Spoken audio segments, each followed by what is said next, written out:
Descends sur nous, Seigneur Jésus. Descends sur nous. Saint-Esprit, viens. Descends sur nous, Seigneur Jésus. Feu éternel. Feu éternel, descends sur nous, Seigneur. Descends sur nous. Embrase-nous, Seigneur. Ce soir, embrase-nous, Seigneur. Viens.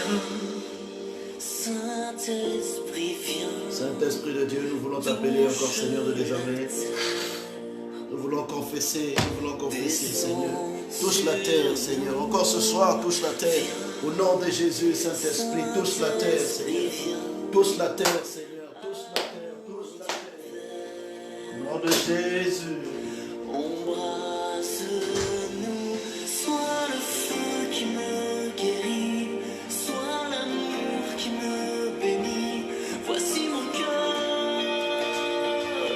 voici mon cœur. Viens déverser ta tendresse au milieu de mes faiblesses. Je n'ai plus peur, je n'ai plus peur. Viens, Saint-Esprit, viens, fends l'atmosphère. Descends Sur nous, viens. Saint-Esprit, viens. de ta lumière. Seigneur, que ta lumière nous éclaire encore.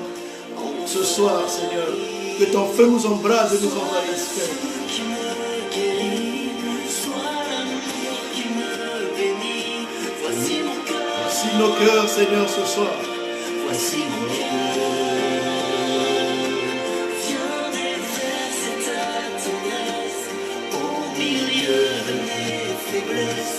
Je n'ai plus peur, Je n'ai plus peur. Je n'ai plus peur. sois le feu qui me guérit, sois l'amour qui me bénit. Voici mon cœur, Voici nos cœurs, voici nos cœurs. voici mon cœur. Viens déverser ta tendresse. Viens déverser ta tendresse ce soir. De mes faiblesses, je n'ai plus peur, Je n'ai plus peur, Seigneur. je n'ai Plus plus peur. Viens, Seigneur Saint-Esprit. Viens, Seigneur Saint-Esprit. Viens, Esprit de Dieu, manifeste ta grâce. Viens, Esprit de Dieu, manifeste ta grâce encore, Seigneur, ce soir. Nous voulons t'écouter. Nous voulons recevoir, Père de gloire, Seigneur, encore une pluie ce soir. Seigneur, une pluie ce soir. Une pluie ce soir. Qu'il pleuve encore, Seigneur, ce soir. Qu'il pleuve encore, Seigneur, ce soir. pluie de Nous avons tant besoin de toi, Seigneur. pour notre génération. Nous voulons une pluie de guérison pour notre génération, Seigneur. Voici nos cœurs. Oui, Seigneur. Oui, Seigneur. Dans l'onction de ton esprit, dans l'amour qui m'envahit, Je n'ai plus peur. Je n'ai plus peur, Seigneur. Je n'ai plus peur. une pluie de guérison. Tu vas prier ce soir pour dire merci au Seigneur. Voici nos cœurs, Tu vas recommander ton cœur entre les mains du Seigneur encore ce soir. dans l'onction de ton esprit, dans l'amour qui m'envahit. Je n'ai plus peur, je n'ai plus peur, Seigneur. Je n'ai plus peur. Oui, Seigneur. Une pluie de guérison Un peu de guérison. pour notre génération. Voici nos cœurs, Voici nos cœurs, voici nos cœurs. voici nos cœurs. Dans l'onction de ton esprit, dans l'amour qui m'envahit. Je n'ai plus peur, je n'ai plus peur.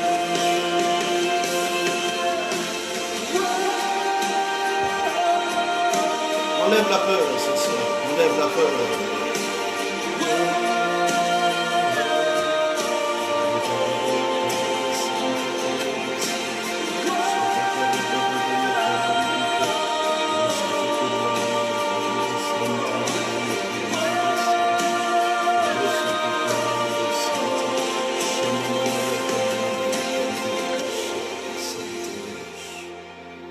Ce soir, nous voulons te dire merci, Seigneur.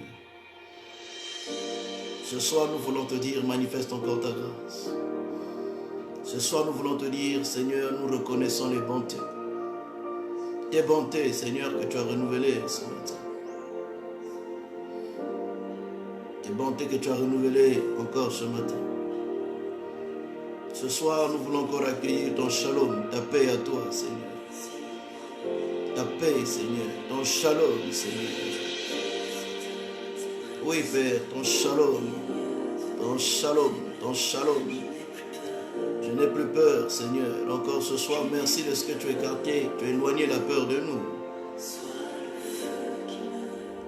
Sois le feu qui guérit nos âmes, le feu qui guérit, Seigneur, qui brûle pour que nos maladies partent. Seigneur, voici nos cœurs ce soir. Viens déverser ta tendresse, Seigneur, au milieu de nos faiblesses. Alléluia. On partage, on fait signe aux frères qui n'étaient peut-être pas là.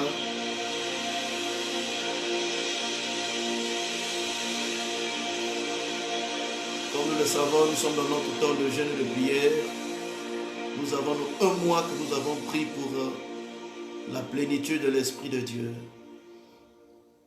La plénitude de l'Esprit de Dieu. Nous allons aujourd'hui partager un peu sur la plénitude de l'Esprit du Seigneur.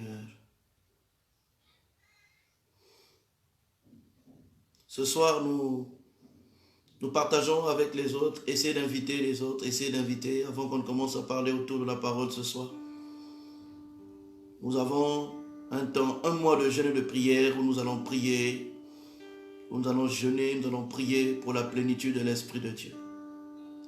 La plénitude de l'Esprit de Dieu dans nos vies, pour préparer notre sortie du confinement. Oui, Seigneur. Qui a prononcé sur moi des mystères. Dieu a prononcé sur nous des mystères. Merveilles que je porte en moi. Toi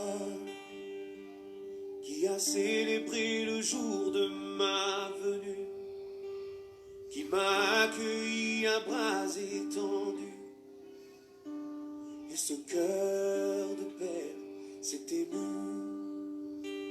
pour moi.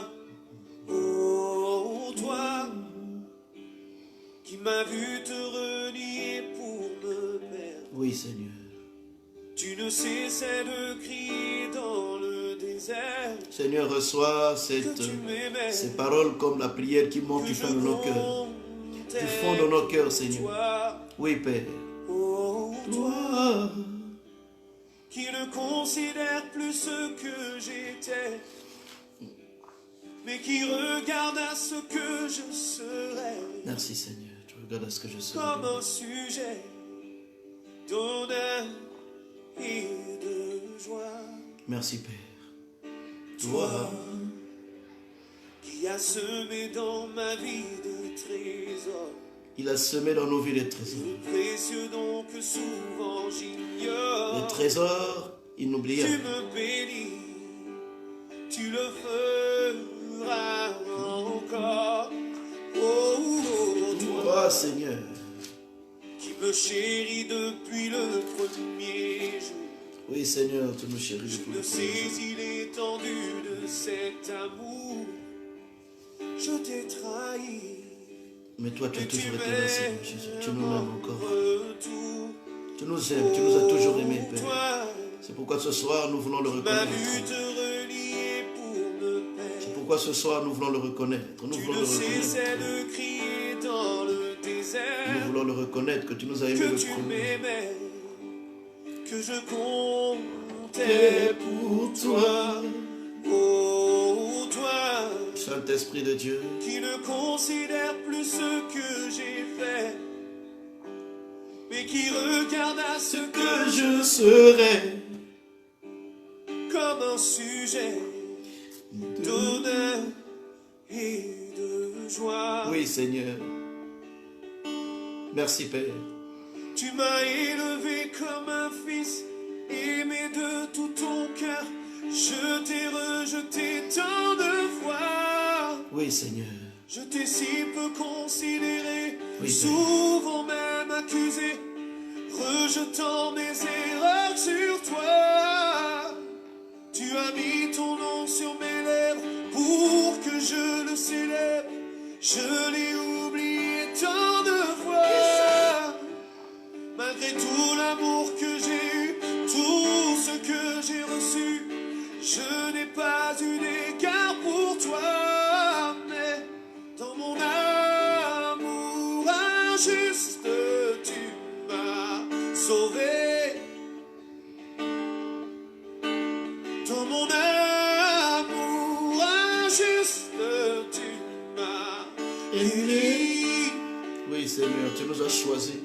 Je n'en étais Tu as choisi, pas Seigneur, vêtu, les personnes que nous sommes, Seigneur, pardonné. chacun, pour ta gloire. Merci, Seigneur, pour ce Je soir. ne méritais pas, mais tu m'as pardonné. Oui, Seigneur, tu nous as tellement. Oh, oh, oh. Père, je veux te remettre ma vie entière. Je ne veux plus retourner dans ce désert. Je t'appartiens et c'est toi que je sers. Oh Père, tu es ce que je désire aujourd'hui et que plus jamais je ne t'oublie. Tu es mon Dieu, tu es toute ma vie, toute ma vie, Merci, Seigneur Jésus. Merci, Père. toute ma vie, Alléluia. toute ma vie. Nous allons. C'est toi, Seigneur, Amen. c'est toi toute ma vie. Oui, Seigneur, tu es toute ma vie. Je t'appartiens. Oui, Seigneur, nous sommes ici parce que nous t'appartenons, Seigneur. C'est toi toute ma vie. C'est toi, Seigneur, toute notre vie. Ce soir, nous voulons Tu te dire. es précieux pour moi. Seigneur, tu es le plus précieux de nos cœurs. Tu es précieux pour moi. Le plus précieux de nos cœurs, c'est toi, Seigneur. C'est toi toute ma vie. C'est toi toute Seigneur notre vie. Jésus. Seigneur Jésus. Seigneur, reçois. Reçois l'adoration, Père de gloire, Seigneur, de ce jour. Reçois l'adoration, Seigneur, de ce jour. Reçois l'adoration, Seigneur, de désarmer de ce jour. Reçois la reconnaissance de ce soir. Nous voulons te dire merci, Père. Par le nom de Jésus-Christ de Nazareth. Mon cœur a soif. Amen. Et je recherche. Alléluia. Et ce soir, nous allons partager autour de la parole de Dieu et nous allons prier. Comme vous savez, peuple de Dieu, de la maison du salut, bien-aimé de la famille des églises au Centre chrétien de restauration du Maroc, plus précisément de Casablanca et de Mohamedia, nous sommes dans notre moment de jeûne et de prière. Dans ce temps de jeûne et de prière, nous sommes en train de prier pour la plénitude de l'Esprit de Dieu. Vous savez, après nous avoir souvenus de la résurrection de Jésus à la Pâque, nous devons aussi nous souvenir du moment où Jésus a passé avec les disciples. Et nous souvenir aussi du jour où Jésus a été élevé. Et nous souvenir aussi du jour où le Saint-Esprit est descendu sur les disciples. Donc, quand nous lisons la Bible, 50 jours après que Jésus ait ressuscité, 50 jours, le Saint-Esprit est arrivé. Si on compte depuis le jour où Jésus est ressuscité, jusqu'à ce que le Saint-Esprit est arrivé, c'est 50 jours. Pour ceux qui sont dans nos groupes de partage, nos groupes WhatsApp, vous avez reçu la méditation. Depuis hier, vous avez reçu la méditation. La méditation d'aujourd'hui et de demain, nous allons méditer ensemble sur Lévitique chapitre 23 à partir du verset 1 au verset 44. Pour tous nos frères qui sont dans nos groupes de méditation, dans notre groupe de partage, vous connaissez certainement notre méditation d'aujourd'hui.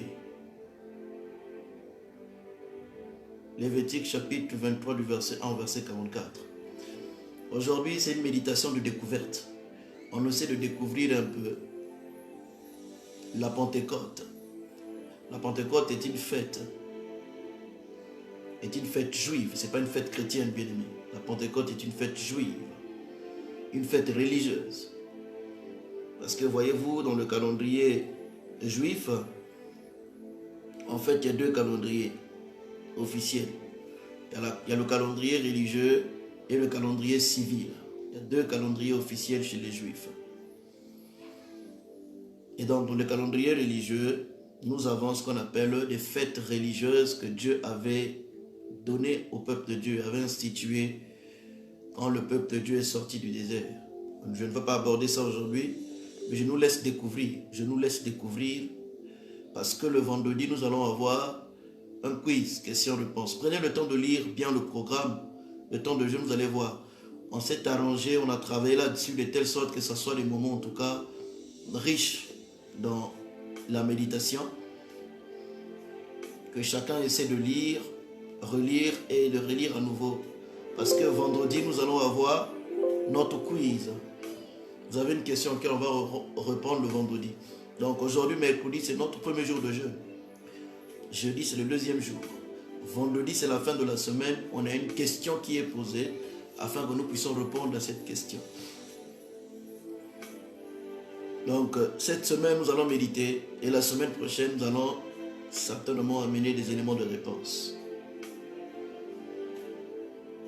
Donc, la méditation d'aujourd'hui est basée sur Lévitique chapitre 23 du verset 1 au verset 44. C'est la méditation d'aujourd'hui. C'est une méditation de découverte, c'est une lecture, c'est des prises de notes pour découvrir un peu les fêtes juives avant de parler de la Pentecôte, puisque la plénitude de l'Esprit de Dieu est venue à la Pentecôte. Et nous avons aussi des sujets de prière qu'on va aujourd'hui, qui sont soutenus par des versets bibliques aussi. Actes chapitre 19, du verset 17 au verset 19. 2 Chroniques chapitre 30, le verset 11. Ça, c'est les temps de prière que nous allons avoir ce soir. 2 Chroniques chapitre 7, le verset 14 aussi. Nous allons prier pour la repentance. Nous allons nous humilier devant Dieu. Lorsque nous savons que nous n'avons rien à nous reprocher devant Dieu, il faut juste bénir Dieu pour le pardon qu'il nous a déjà accordé. Parce que c'est grâce à ce pardon-là qu'aujourd'hui, nous vivons hors du péché. Et donc, lorsque nous savons que nous n'avons rien à nous reprocher devant Dieu, au lieu de demander pardon, mais il est important de bénir le Seigneur parce qu'il nous a pardonné et nous a éloignés de la puissance du péché. Et après, nous allons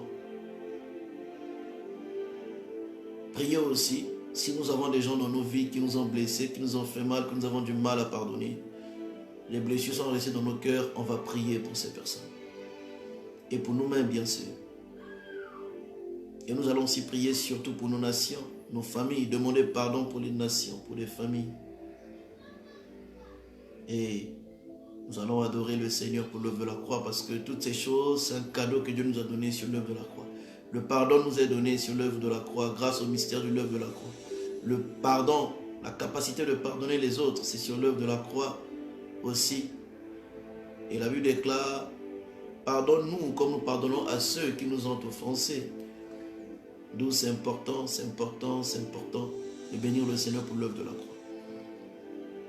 Voilà notre programme de ce soir. De la journée d'aujourd'hui, vous avez certainement reçu dans vos groupes WhatsApp. Et aujourd'hui, nous allons commencer à partager autour de la plénitude de l'Esprit de Dieu. La plénitude de l'Esprit de Dieu. Nous allons partager autour de la plénitude de l'Esprit de Dieu. Alléluia. Bien-aimés, nous sommes d'une génération qui a eu la grâce. Une génération qui a vraiment, mais vraiment la grâce. Parce que nous sommes une dispensation de la grâce, c'est normal. Nous avons aujourd'hui la grâce de vivre des choses avec l'Esprit de Dieu que les premiers chrétiens n'ont pas vécu.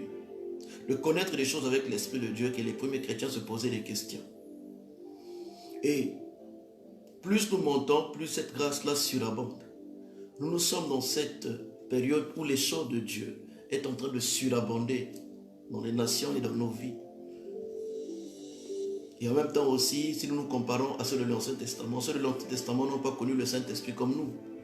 Ils n'ont pas connu le Saint-Esprit comme nous. Donc c'est aussi une grâce de connaître le Saint-Esprit autrement. C'est ce dont nous allons parler aujourd'hui. Nous allons parler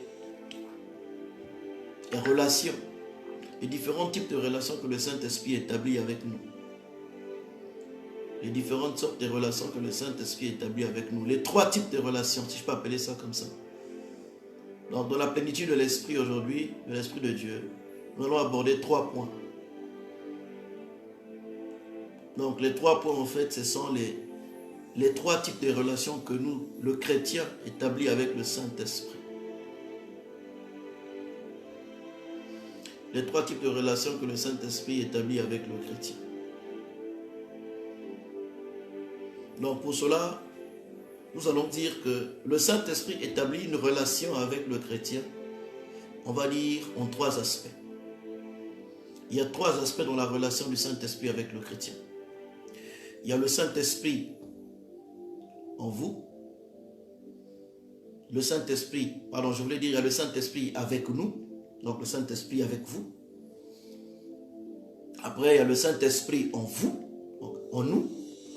Et il y a le Saint-Esprit sur vous, le Saint-Esprit sur nous. Je reprends. Les 3 relations que nous, croyants, chrétiens, enfants de Dieu, nous avons avec l'Esprit de Dieu. Il y en a 3 types de relations. Il y a le Saint-Esprit avec nous, le Saint-Esprit en nous et le Saint-Esprit sur nous. 3 types de relations. Le Saint-Esprit avec nous, le Saint-Esprit en nous et le Saint-Esprit sur nous.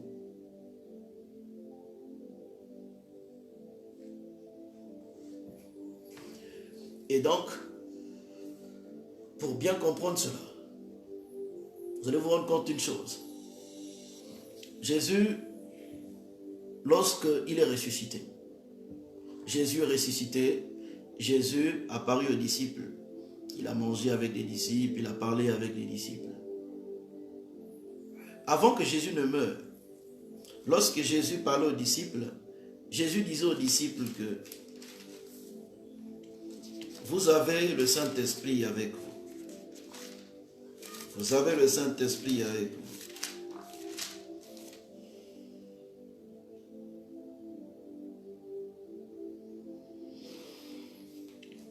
Nous sommes dans la promesse. Avant de mourir, Jésus leur parle du Saint-Esprit. Jean chapitre 14, à partir du verset 15. Du verset 15 au verset 18. Le verset 15 au verset 18. Saint-Esprit, parle de ta parole ce soir. Jean chapitre 14, Jean chapitre 14, à partir du verset 15 au verset 18. La Bible dit ceci. C'est Jésus qui parle aux disciples. Il leur rappelle la promesse de l'Esprit de Dieu. La Bible déclare, si vous m'aimez, gardez mes commandements. Et moi, je prierai le Père. Et il vous donnera un autre consolateur, afin qu'il demeure éternellement avec vous. Soulignez avec vous. Que le consolateur demeure éternellement avec vous. Le verset 17, il dit, l'Esprit de vérité que le monde ne peut recevoir, parce qu'il ne le voit point et ne le connaît point. Mais vous, vous le connaissez, car il demeure avec vous. Waouh! Il demeure avec vous. Là, Jésus parle dans le présent. Il est en train de dire que le Saint-Esprit demeure avec vous. Et écoutez maintenant le futur. Il dit, et il sera en vous. Il sera en vous. Le verset 18, il dit, Je ne vous laisserai pas orphelins, je viendrai à vous. Amen. Jean chapitre 14, du verset 15 à 18, nous montre deux relations que nous devons et nous avons avec le Saint-Esprit. Nous avons avec l'Esprit de Dieu. Je reprends le verset 16. Et moi je prierai le Père, et il vous donnera un autre consolateur, afin qu'il demeure éternellement avec vous. Afin qu'il demeure éternellement avec vous. Il est en train de dire que je veux prier que le consolateur vienne pour qu'il soit éternellement avec vous. Il est en train de parler du futur. Moi je prierai le Père pour qu'il envoie afin qu'il demeure éternellement avec vous. Au verset 17, il dit ceci. L'esprit de vérité que le monde ne peut recevoir, parce qu'il ne le voit point et ne le connaît point. Mais vous, vous le connaissez, car il demeure avec vous. Il parle du présent. Le Saint-Esprit demeure avec vous. Maintenant, écoutez comment Jésus parle du futur. Et il sera en vous.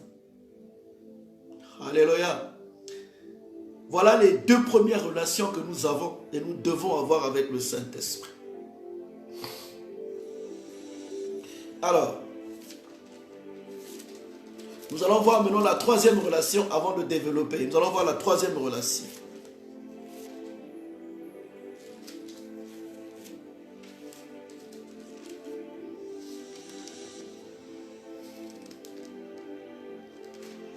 Nous allons voir la troisième relation.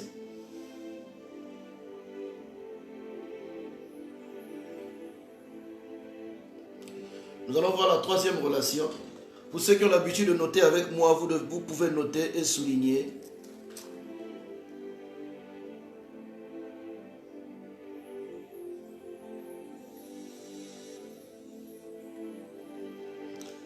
Nous allons lire ça dans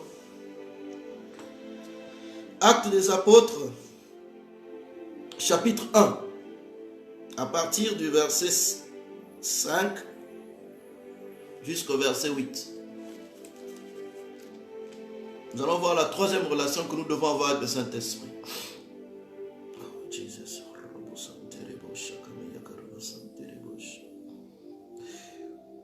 Ce jour-là, les apôtres étaient ensemble dans la chambre haute.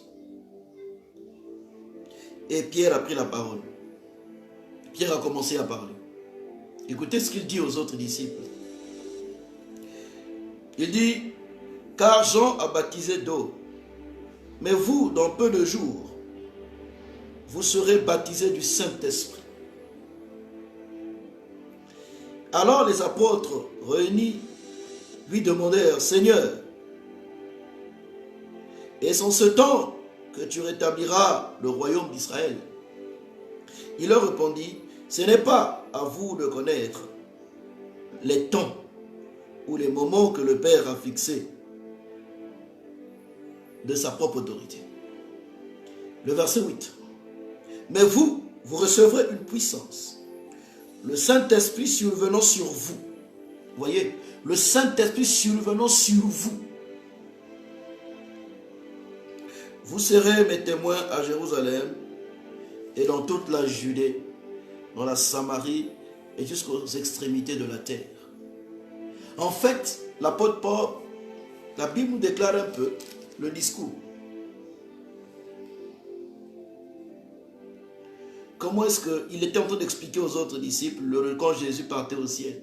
Le jour où Jésus fut enlevé, voilà ce qui s'était passé. Voilà ce qui s'était passé. Et donc, il est en train de raconter aux autres disciples que le jour où Jésus était enlevé, voilà ce qu'il nous a dit. Voilà, il nous a dit que dans Pierre a baptisé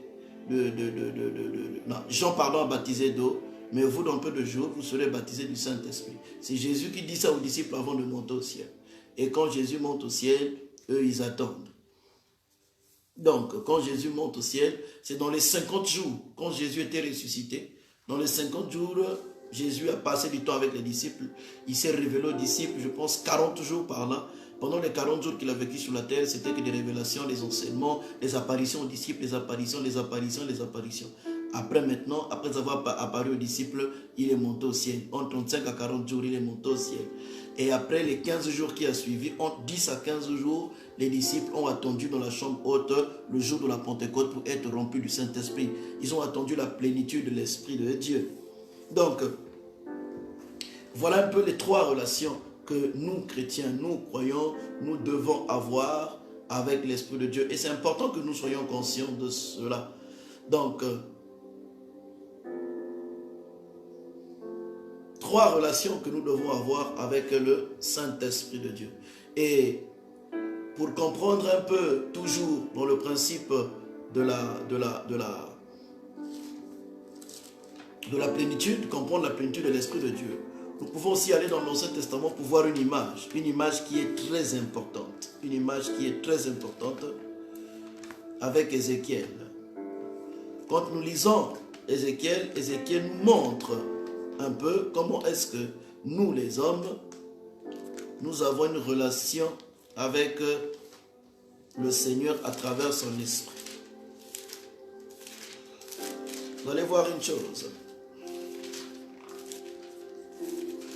Quand nous ouvrons Ézéchiel,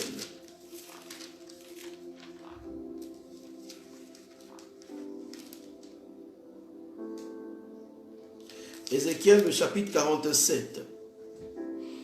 Ézéchiel, chapitre 47, ça nous montre un peu l'image. Comment est-ce que Ézéchiel nous parle de la vision qu'il a reçue. Ézéchiel reçoit une vision où il fut ravi par l'esprit. Il y a un ange qui est venu le prendre, un ange qui le ramenait en dehors du temple. Et il y avait l'eau qui sortait du temple. Il y a l'eau qui sortait du temple. Et donc Ézéchiel sort du temple, l'ange l'amène à l'extérieur. Et Ézéchiel nous décrit un peu sa vision. Comment est-ce qu'il fut ravi en esprit. Et c'est ici que nous allons commencer les mystères, en fait, de comprendre les trois relations avec l'Esprit de Dieu. Alors, David déclare, « Il me ramena vers la porte de la maison, et voici de l'eau sortait tout le seuil de la maison à l'orient, car la face de la maison était à l'orient. L'eau descendait sous le côté droit de la maison, au midi de l'autel.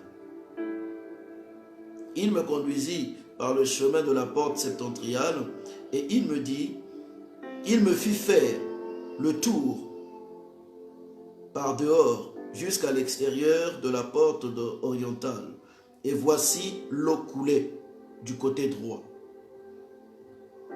Il dit l'eau coulait du côté droit. Lorsque l'homme s'avança vers l'Orient, il avait dans la main un cordeau et il mesura 1000 coudées et me fit traverser l'eau. Et j'avais de l'eau jusqu'aux chevilles. Regardez, il avait de l'eau jusqu'aux chevilles. L'eau sortait du temple, l'eau sortait du temple. Lorsqu'il est venu le plan dans l'esprit, il appelle l'homme. Il ramène Ézéchiel dehors et il ramène Ézéchiel devant la porte. Et l'eau sortait du temple. Et pendant que l'eau sortait du temple, l'ange a pris un outil de mesure. Il a mesuré 1000 coudées. Après avoir mesuré, l'eau arrivait à Ézéchiel aux chevilles. On continue. Il mesura encore 1000 coudées et me fit traverser l'eau. Il me fit traverser l'eau et j'avais de l'eau jusqu'aux genoux. Vous voyez, deuxième traversée, l'ange a encore mesuré, ils avaient de l'eau jusqu'aux genoux.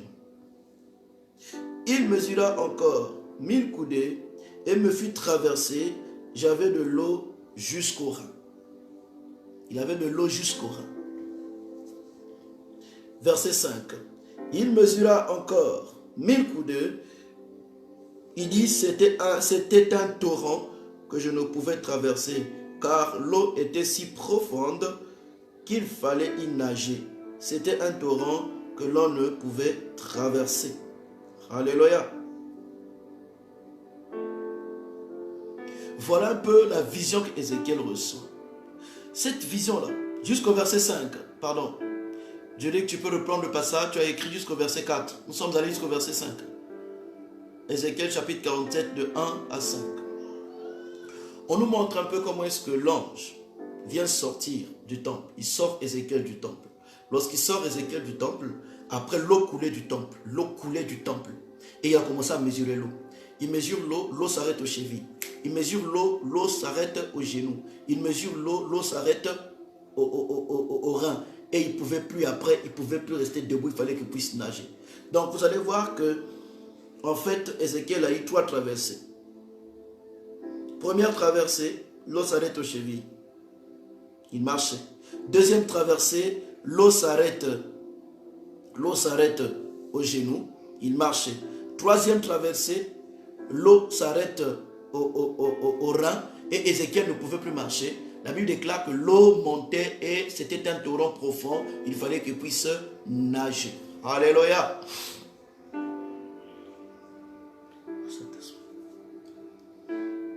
Voilà les 3 dimensions avec lesquelles nous marchons aussi avec le Saint-Esprit.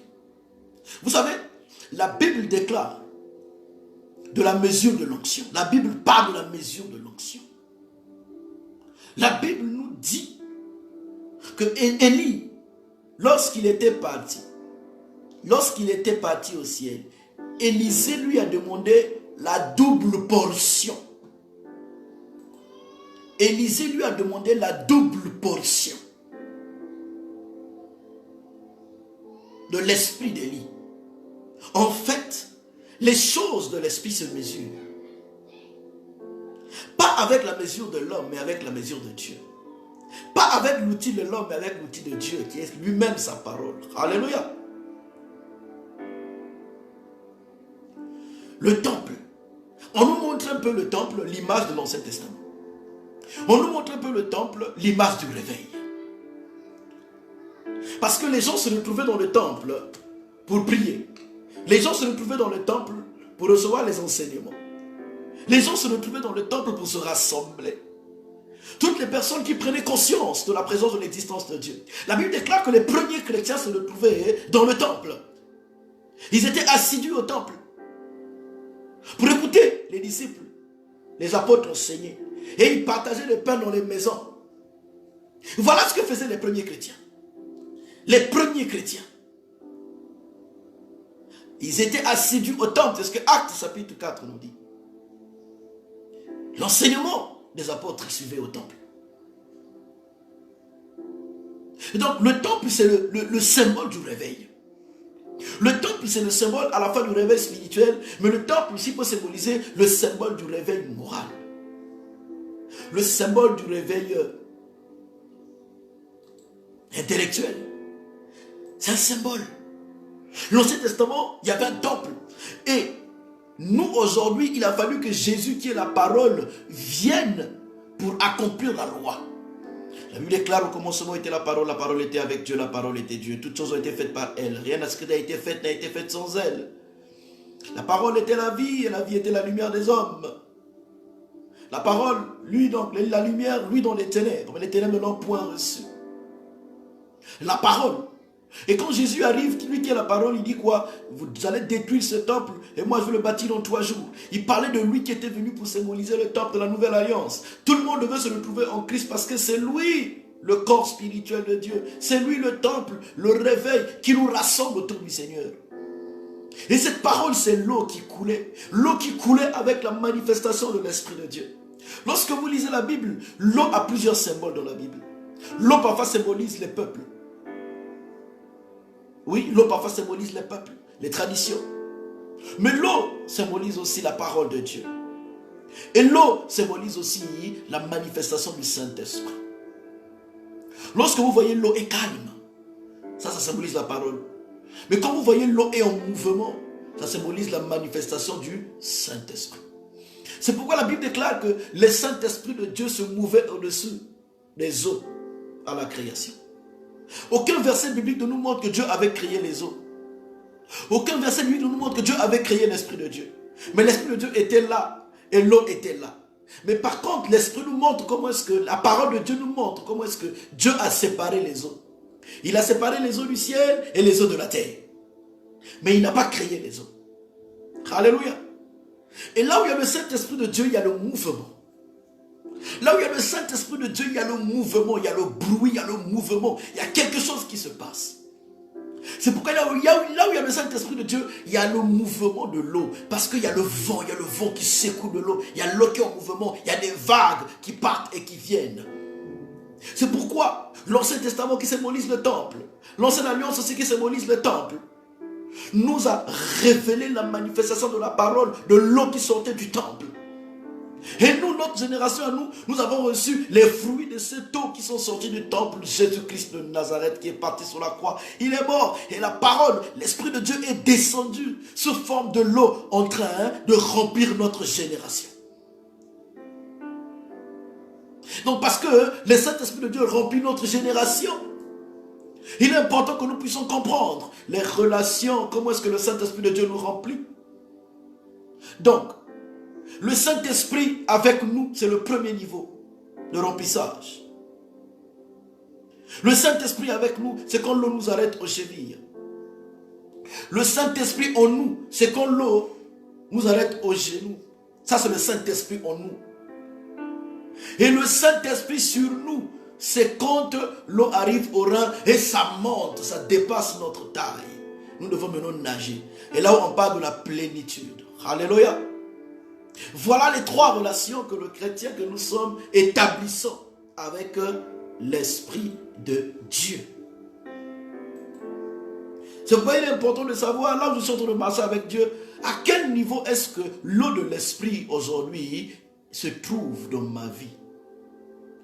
À quel niveau est-ce que dans ma vie, j'ai une relation avec Dieu? Est-ce que l'eau, maintenant là, l'eau est au niveau des chevilles? Est-ce que l'eau est au niveau des genoux?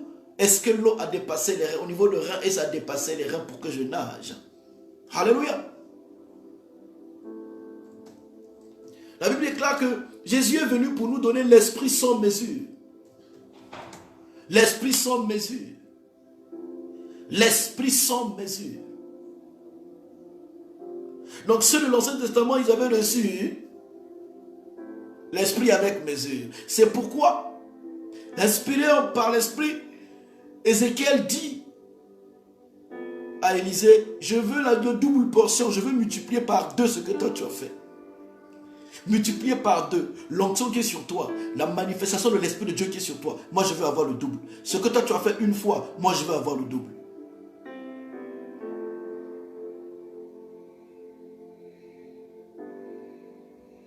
Alléluia. C'est pourquoi la Bible déclare dans Jean chapitre 3, écoutez bien, Jean chapitre 3 le verset 34, car celui que Dieu a envoyé dit les paroles de Dieu, parce que Dieu ne lui donne pas l'esprit avec mesure. Waouh! Dieu ne nous donne pas l'esprit avec mesure.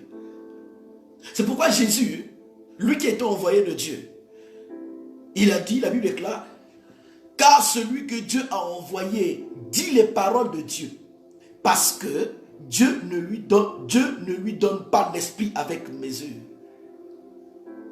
Dieu ne nous a pas donné l'esprit avec mesure. C'est pourquoi il est important que nous soyons remplis tout le temps. Remplis tout le temps. Cherchant la plénitude de tout le temps. Alléluia. Maintenant nous allons voir à travers les actes. Nous allons voir à travers la parole que nous allons lire. Chacun saura à quel niveau la taille se trouve. À quel niveau actuellement l'esprit dans ta relation avec le Saint-Esprit de Dieu, dans la manifestation de l'onction de Dieu, de l'Esprit de Dieu, à quel niveau, à quelle taille est-ce que l'Esprit de Dieu est dans ta vie? La manifestation du Saint-Esprit se trouve à quel niveau? Est-ce que c'est aux chevilles? Est-ce que c'est aux genoux? Est-ce que c'est au niveau de rein jusqu'à dépasser les reins? Parce que c'est quand tu arrives au niveau de rein que tu dois te préparer maintenant pour plonger. Alléluia. Donc, voilà déjà dans l'Ancien Testament ce que Dieu peut nous enseigner ce soir. Une partie pour introduire dans les 3 relations que nous avons avec l'Esprit de Dieu. Donc, maintenant regardez, Jésus parlant avec les disciples. Jésus parlant avec les disciples. Il dit une chose. Revenons sur ce que nous avons lu tout à l'heure. Il dit le Saint-Esprit, il demeure avec vous et il sera en vous. Donc, on va continuer notre lecture.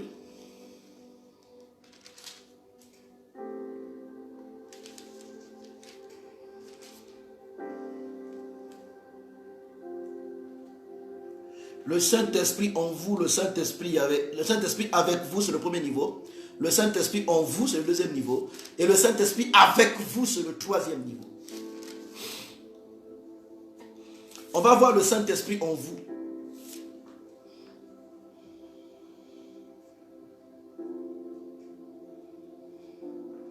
On va revenir pour expliquer les termes plus tard. Alors, Jésus ressuscité, Jésus apparut aux disciples, il a parlé avec les disciples, il a discuté, il a parlé, il s'est révélé plusieurs fois aux disciples, il s'est montré plusieurs fois. Et le jour où Jésus est en train de monter, voilà ce qui se passe. Jean chapitre 20. À partir du verset 19 jusqu'au verset 22.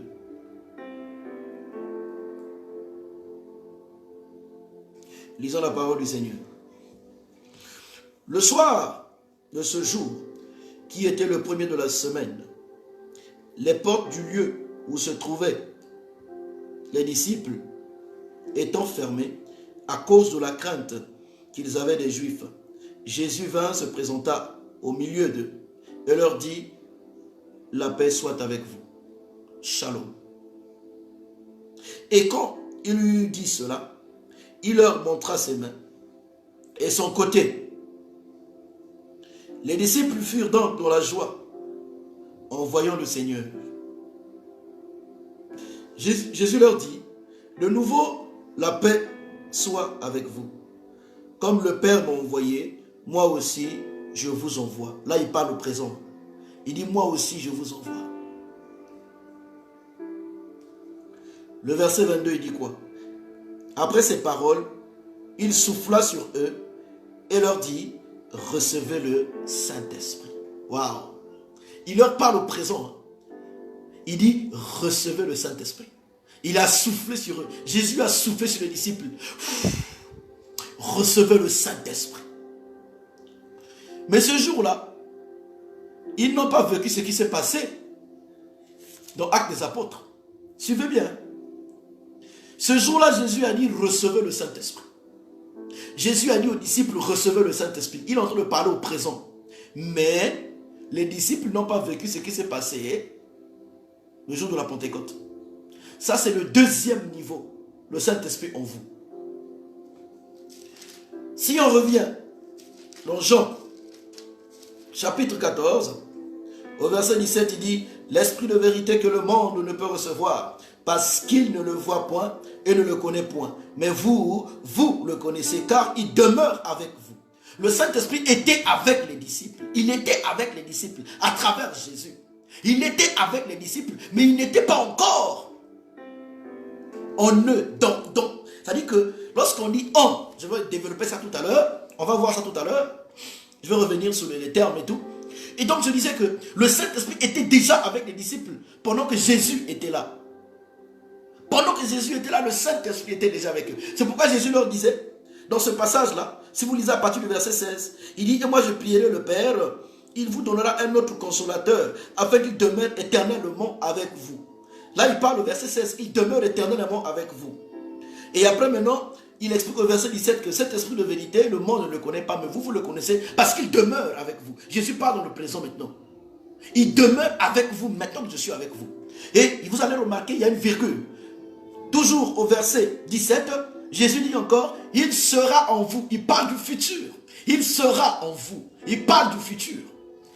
Et après, lorsque nous venons dans Jean chapitre 20, à partir du verset 19 qu'on a lu, c'était un dimanche. Le premier jour de la semaine, c'était un dimanche. Les disciples avaient peur de sortir parce que les autorités de la ville disaient que les disciples ont volé le cadavre de Jésus dans le tombeau. Parce que ce que Jésus disait qu'il allait ressusciter là, c'était le mensonge. Donc les disciples sont allés voler le cadavre de Jésus pour que les gens croient que son affaire de résurrection là c'est vrai. C'est ce que les Juifs disaient, les chefs religieux. Donc les disciples avaient peur. Ils étaient enfermés dans leur maison le dimanche, le premier jour de la semaine. Et la Bible déclare que Jésus est venu rentrer. Il a apparu dans la maison. Ils étaient surpris. Et il a dit: que la paix soit avec vous. Shalom. Et il a commencé à leur parler. Et il dit: de la même manière que le Père m'envoie, moi aussi je vous envoie. Oh my God. Mais Dieu sait que je ne peux pas vous envoyer déjà maintenant là si je ne vous donne pas le Saint-Esprit en vous. Pendant que moi je vais partir, le Saint-Esprit doit maintenant vivre en vous. Alléluia. Et la Bible déclare quoi? Jésus, il a soufflé sur les disciples et il a dit, recevez le Saint-Esprit. Donc, ça c'est les deux premières relations. L'eau commence par la cheville, ça monte aux genoux, ça monte aux reins et on commence à nager. Donc, la troisième dimension, le même Jésus leur dit, oh my God, le même Jésus leur parle. Acte chapitre 1, on voit le discours que Jésus disait. Et on voit un peu l'histoire qu'on a lue tout à l'heure au départ, que l'apôtre Pierre raconte aux autres. La Bible déclare, Acte chapitre 1, le verset 3. Après il eut souffert, il leur apparut vivant, il leur apparut vivant, et il leur apparut vivant, et leur en donna plusieurs preuves, se montrant à eux, pendant 40 jours. Oh my God, pendant 40 jours.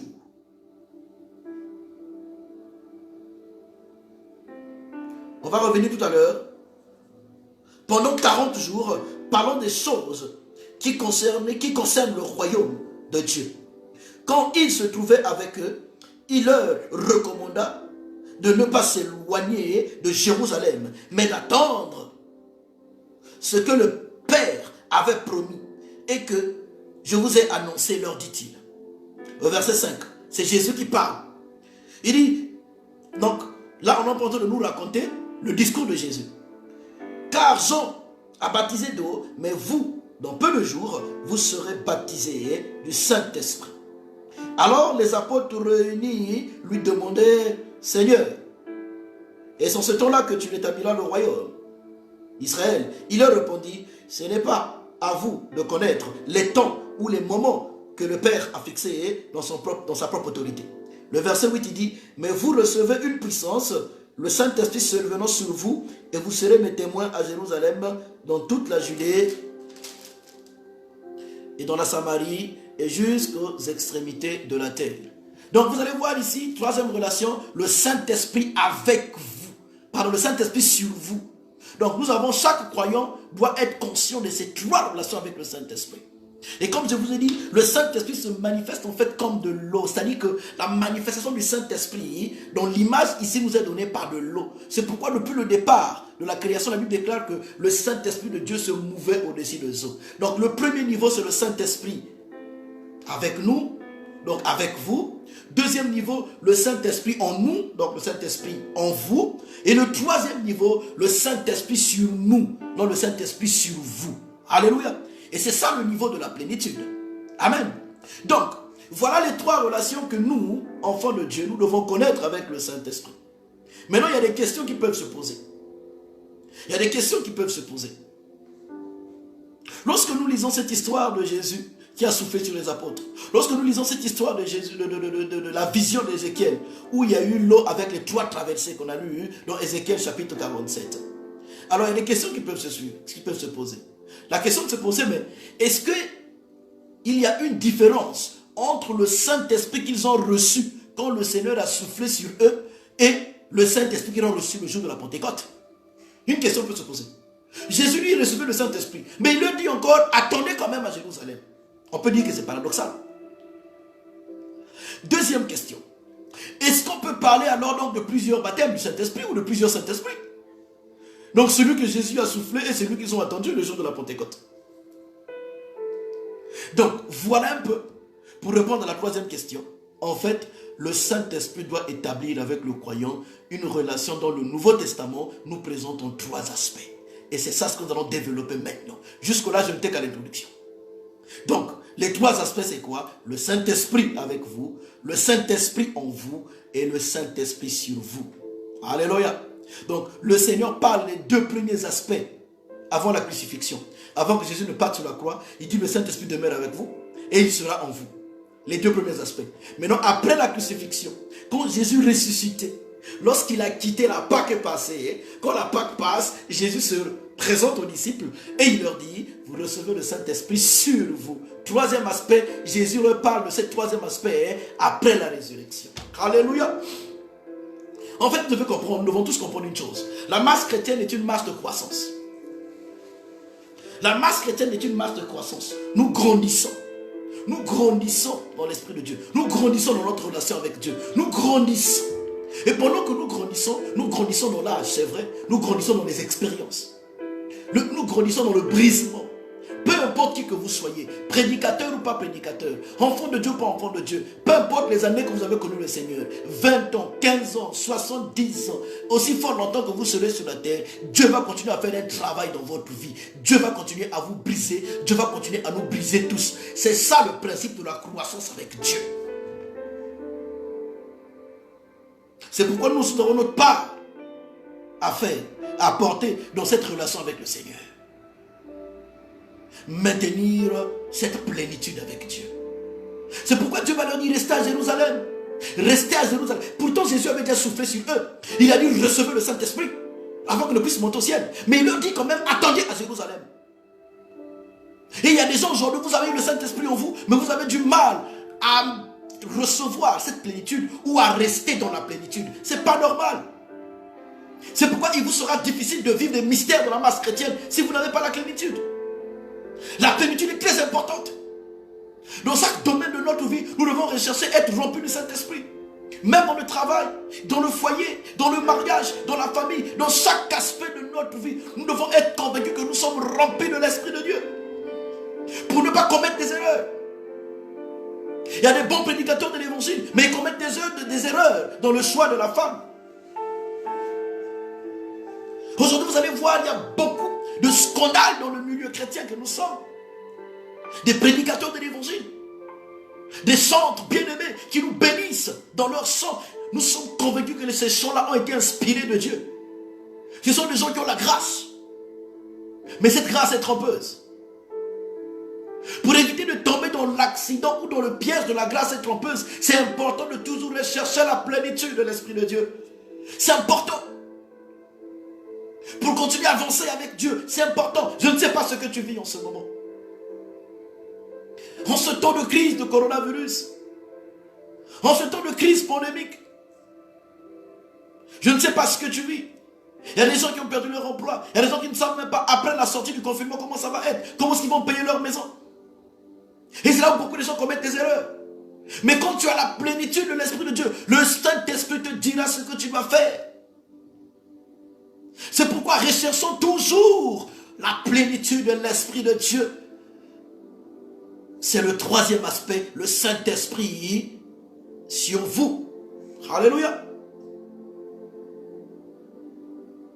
Nous avons lu dans le livre de Jean, il dit, car il demeure avec vous. Il demeure avec vous. Premier aspect, le Saint-Esprit avec vous. Il demeure avec vous. Lorsqu'on dit que le Saint-Esprit demeure avec nous, c'est une dimension de la première mesure. Une dimension de la première mesure. On a vu l'eau cheville. En fait, à ce niveau-là, lorsqu'on dit que le Saint-Esprit demeure avec le croyant, c'est l'approche de Dieu vers notre âme. Il convainc notre âme du péché. Il convainc notre âme du péché. Jean chapitre 16, le verset 7 nous dit ceci. Cependant, je vous dis la vérité.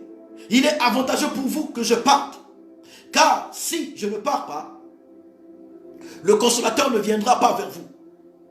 Mais si je m'en vais, je vous l'enverrai. C'est Jésus qui parle. Je vous l'enverrai. Écoutez maintenant ce qu'il dit au verset 7. Au verset 8, c'est très important. Il dit ceci.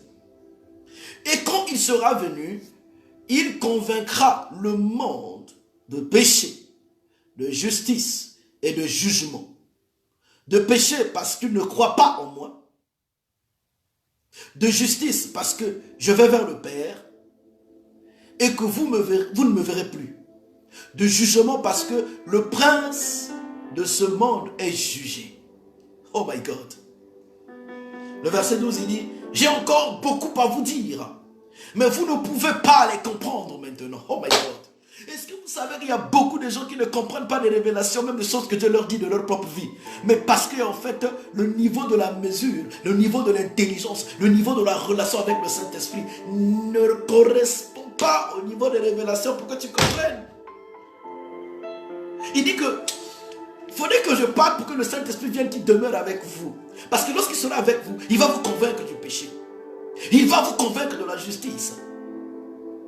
Il va vous convaincre du jugement. Après il dit, mais j'ai encore des choses à vous dire, mais bon, vous ne pouvez pas comprendre. Au verset 13, il dit ceci. Quand il sera venu, lui, l'esprit de vérité, il vous conduira dans toute la vérité, car ses paroles ne viendront pas de lui-même, mais il parlera de tout ce qu'il aura entendu et vous annoncera les choses à venir. Alléluia. Donc le premier niveau de la marche avec Dieu, c'est quand le Saint-Esprit vient mettre les convictions sur le jugement, les convictions sur le péché, les convictions sur la justice de Dieu. Là, c'est le premier niveau, le Saint-Esprit avec toi. Suivez bien, le Saint-Esprit est avec toi. Si dans certains domaines de ta vie, tu es encore esclave du péché, si dans certains domaines de ta vie, il y a encore des choses que tu n'as pas encore compris en ce qui te concerne toi, c'est que tu es encore à la première traversée. Tu es encore au Saint-Esprit avec toi. Et même le Saint-Esprit avec toi, dans certains domaines, il n'est pas encore suffisamment avec toi. Est-ce que la Bible dit? Quand le Saint-Esprit est avec nous, il nous représente Christ comme l'objet de notre foi. Si aujourd'hui, c'est le premier niveau, si aujourd'hui vous voyez des chrétiens, le dimanche, non pardon, je veux dire le vendredi, il va consulter un marabout. Le samedi, il va en boîte. Le dimanche, il vient à l'église. Et il vient pleurer. Et la semaine d'après, c'est encore le même rythme. Il a un problème. Il est encore au niveau de la première traversée. Et même là, le Saint-Esprit ne l'a pas encore convaincu de tout. Le Saint-Esprit ne l'a pas encore convaincu de tout. Oui.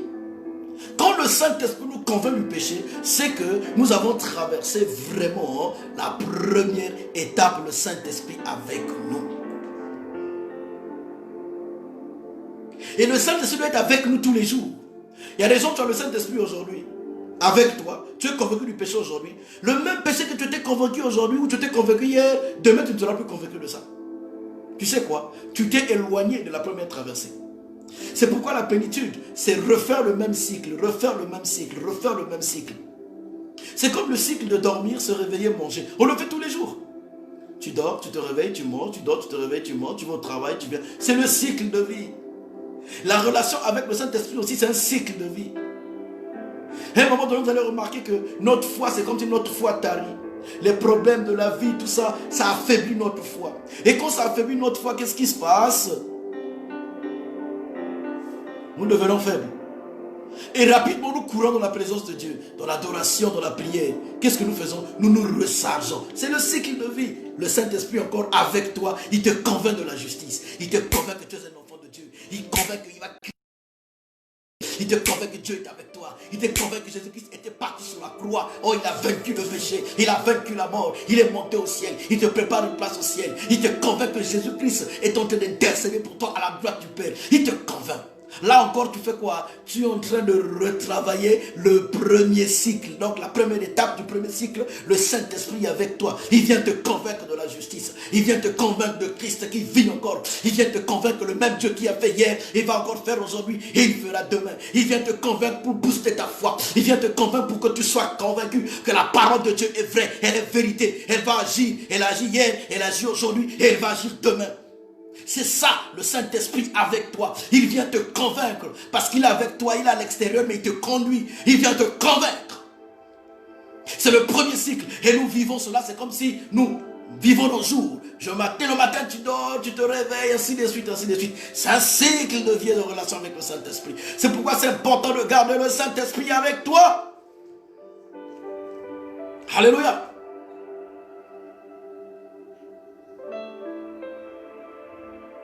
Et il dit dans le verset 16, il dit,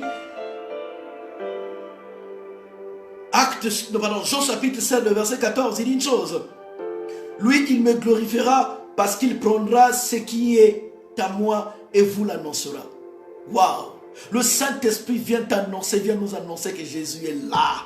Il vient te dire que même s'ils sont en train de faire des choses, la Bible déclare, en cette période-là, il y a 1000 qui vont tomber, il y a 1000 qui vont tomber à ta gauche, il y a 10 000 qui vont tomber à ta droite, toi rien ne va t'atteindre. C'est le Saint-Esprit qui vient te rappeler la parole. Or, la parole c'est Jésus. Il vient vous annoncer Jésus. C'est lorsqu'il est avec toi qu'il te convainc, qu'il te conduit, qu'il t'amène. Parce que les disciples étaient avec Jésus, le Saint-Esprit était avec eux. Ils n'avaient pas encore reçu le Saint-Esprit en eux, mais ils marchaient sous l'onction de Jésus. C'est l'autorité de Jésus qui les couvrait. C'est pourquoi il y avait des démons qui ne pouvaient pas chasser. Parce que l'Esprit n'était pas encore en eux. Il n'était pas encore au-dedans d'eux. Au-dedans d'eux. Donc quand on dit le Saint-Esprit en, c'est le Saint-Esprit au-dedans, dans ton corps. Il a pris le contrôle et c'est lui qui fonctionne avec toi. Mais il y a tellement de gens vous bloquant encore l'action du Saint-Esprit au-dedans de vous. Mais par contre, le Saint-Esprit, avant d'être dans le dedans, il doit d'abord être à l'extérieur, c'est avec toi. Il est avec toi, il t'accompagne, il te dirige. Mais il faudrait qu'il puisse d'abord te convaincre. Lorsqu'il te convainc, tu vas dire Amen à ce qu'il te dit. Une fois que tu dis Amen, le souffle de Dieu maintenant entre en toi. C'est ce que Jésus a dit aux disciples. Il a soufflé sur eux, il a dit recevez le Saint-Esprit. Or que le souffle, c'est comme Dieu avait soufflé dans le jardin d'Éden pour que l'homme soit une âme vivante. Le souffle de Dieu est rentré en l'homme. Jésus aussi, lorsqu'il a soufflé sur les disciples, la Bible déclare que c'est rentré en eux. Oh my God, ça c'est le deuxième niveau, le Saint-Esprit en vous. Il y a beaucoup de gens, vous ne savez pas, dans votre marche avec Dieu, en fait, le degré de l'esprit qui est en vous, vous diminuez, vous créez comme des fuites. Voyez un peu, vous créez comme des fuites. En fait, nous sommes comme une bassine, nous sommes comme un bassin, nous sommes comme un récipient rempli d'eau, rempli d'air, rempli de l'Esprit de Dieu. Et lorsque nous ne marchons pas, c'est lorsque le Seigneur nous demande de marcher, qu'est-ce qui se passe? Nous faisons comme des fuites. Lorsqu'on fait des fuites, le Saint-Esprit descend. C'est comme si l'eau, le vent, tout ce que l'air que Dieu a mis en nous, ce que Jésus a soufflé, il y a des fuites et ces fuites-là descendent. Et après, qu'est-ce qui va? L'eau qui était arrivée au niveau, on va dire, des reins, pour que tu puisses nager. Comme tu as mis des fuites, l'eau va descendre jusqu'au niveau de cheville. Il faudrait que tu sois maintenant conscient pour dire, non, je n'ai plus la même conviction du péché comme avant. Avant, j'étais convaincu que ça c'est un péché. Mais j'ai comme l'impression que ce dont j'étais convaincu que c'est un péché hier, c'est devenu pour moi aujourd'hui quelque chose de normal. Ce n'est pas normal. Alors, tu te souviens. Là, c'est le niveau du Saint-Esprit avec toi. Au niveau des chevilles. Oh, il marche avec toi. Il t'aide à ce que tu te relèves. Et après, une fois que tu as compris, et tu rentres dans la présence de Dieu, la Bible déclare, tu reçois le souffle de Dieu, le Saint-Esprit, l'homme monte au niveau des genoux. Au niveau des genoux, my God, oh Jesus. Lorsqu'il arrive au niveau des genoux, en fait, il est en train de te préparer à séparer le niveau de la chair et le niveau de l'esprit. Parce que lorsqu'il est au niveau de genoux, tu dois encore faire l'effort. C'est pourquoi lorsque nous nous mettons à genoux, regardez ce qui se passe. Lorsque tu es debout, l'eau t'arrête aux chevilles. Et après, lorsque tu tombes à genoux, l'eau qui t'arrête aux chevilles t'arrête maintenant aux genoux. Et après, qu'est-ce qui se passe? Lorsque tu t'allonges par terre, l'eau qui t'arrête aux genoux dépasse au niveau de rein et ça remplit tout le corps. Et là, maintenant, tu es en train de nager. Bien aimé, vous savez, Dieu ne pouvait pas se manifester dans la vie de Joseph s'il n'avait pas séparé, je voulais dire dans la vie de Jacob, s'il n'avait pas séparé au niveau de rein. La Bible déclare que lorsque Dieu a changé le nom de Jacob, alléluia, lorsqu'il a lutté avec l'ange cette nuit-là, il a lutté, Dieu lui parlait, il avait du mal à accepter certaines choses que Dieu lui demandait de faire, mais lui il a accepté, il s'est battu. Ce jour-là, il a lutté avec l'ange. Et la Bible déclare quoi? On l'a frappé au niveau des reins. Oh my God. Lorsqu'on frappe au niveau des reins, on est en train de séparer le céleste et le terrestre. Parce que au niveau des reins, ça sépare les membres supérieurs et les membres inférieurs. Alors, quand Dieu veut te lever, il faudrait que l'esprit se monte d'abord au niveau des reins. Et après, tu vas rentrer maintenant dans la nage. Comme nous avons dit dans Ézéchiel chapitre 47, bien-aimé. Tant que tu n'as pas compris le niveau du Saint-Esprit avec toi, tu n'es pas convaincu de ce que l'Esprit de Dieu te dit, il y a des choses que tu ne pourras pas vivre dans ta vie spirituelle. C'est pourquoi il y a des principes pour ouvrir les vannes afin que l'eau monte jusqu'au niveau des reins et que tu rentres dans la dimension de nager avec Dieu. Alléluia. C'est lorsque le Saint-Esprit rentre dans cette dimension-là que tu vas comprendre, même rentrer dans la révélation de Jésus-Christ qui est le Père. C'est quand le Saint-Esprit te convainc, quand le souffle de Dieu vient en toi. Jésus a soufflé sur les disciples, que tu vas rentrer dans la dimension du Père, que Jésus-Christ est le Père. Donc, le Saint-Esprit avec nous, comme je disais, c'est lorsque le Saint-Esprit de Dieu se rapproche de notre âme, il nous convainc du péché, il nous convainc de la justice, il nous convainc du jugement. En ce moment-là, l'objet de notre foi devient fixé maintenant sur Jésus. Là, c'est le Saint-Esprit avec nous. Lorsque le Saint-Esprit est avec toi, c'est vrai. Tu vas tomber, tu vas te relever. Tu vas tomber, tu vas te relever dans les mêmes choses, dans les mêmes péchés. Mais une fois que tu te bats, qu'est-ce qui se passe? Tu rentres dans le deuxième niveau, le Saint-Esprit en toi. Je vais revenir là-dessus plus tard. Donc, il nous convainc du péché. Il fait de Jésus l'objet de notre foi. Et il communique cette foi en nous lorsque le Saint-Esprit est avec nous. Vous allez voir qu'il y a certaines personnes dans certains domaines de leur vie ont la foi, mais dans d'autres domaines ils n'ont pas encore la foi. Parce que dans ce domaine-là, c'est comme s'ils rentrent dans une nouvelle salle avec Dieu, mais l'eau n'est pas encore remplie. On va dire que le domaine de ta masse chrétienne, ou de ta vie chrétienne, c'est comme des salles, c'est comme des chambres. À chaque chambre, il y a un niveau d'eau. À chaque chambre, il y a un niveau de l'esprit, il y a une mesure de l'esprit. Si tu rentres dans ta chambre est tellement remplie. Ça, c'est le niveau de l'adoration, le niveau du parler en langue, le niveau de révélation, tout ce qui va avec. Tu crois que maintenant, là, Dieu peut te parler, les anges peuvent descendre. Mais quand tu sors de ce niveau-là, tu rentres dans ton salon, c'est peut-être l'espace les situations de famille. La maladie, il n'y a pas d'argent pour payer la maison. Là, tu as moins de foi, tu trembles. Tu es convaincu que Dieu peut te guérir quand tu es malade parce que tu vois les anges, mais tu n'es pas convaincu que Dieu peut te trouver à manger. Dieu peut te trouver un boulot. C'est comme si tu quittes d'une salle à une autre salle. Tu quittes d'une pièce à une autre pièce de ta vie. Et dans cette deuxième pièce de ta vie, l'eau est encore aux chevilles. Quand tu repars dans la première pièce de ta vie, l'eau a déjà dépassé. Mais quand tu rentres dans la deuxième pièce de ta vie, l'eau est encore aux chevilles. Et dans ce domaine-là aussi, il faudrait que tu reçoives la parole qu'il faut, la révélation qu'il faut pour laisser l'esprit grandir, afin que tu sois rempli et que tu reçoives toutes les révélations. Et que tu sois convaincu que dans le domaine aussi de la vie, de cette partie de ta vie-là, tu sois convaincu de la justice de Dieu, du jugement de Dieu, et tu sois convaincu que la main de Christ, Jésus peut encore se manifester dans ce domaine de ta vie. Alléluia. Donc, ça, c'est lorsque le Saint-Esprit est avec nous, il vient nous communiquer la foi. Si tu trouves que tu commences à perdre la foi dans certains domaines de ta vie, commence à prier pour dire Saint-Esprit, ne me laisse pas. Conduis-moi, s'il te plaît. Viens rester avec moi. Viens rester avec moi, Seigneur. Viens avec moi, ne me lâche pas. Éphésiens chapitre 2, le verset 8 nous dit une chose. Nous dit, c'est par la grâce, en effet, que vous êtes sauvés par le moyen de la foi. Et cela ne vient pas de vous, c'est un don de Dieu.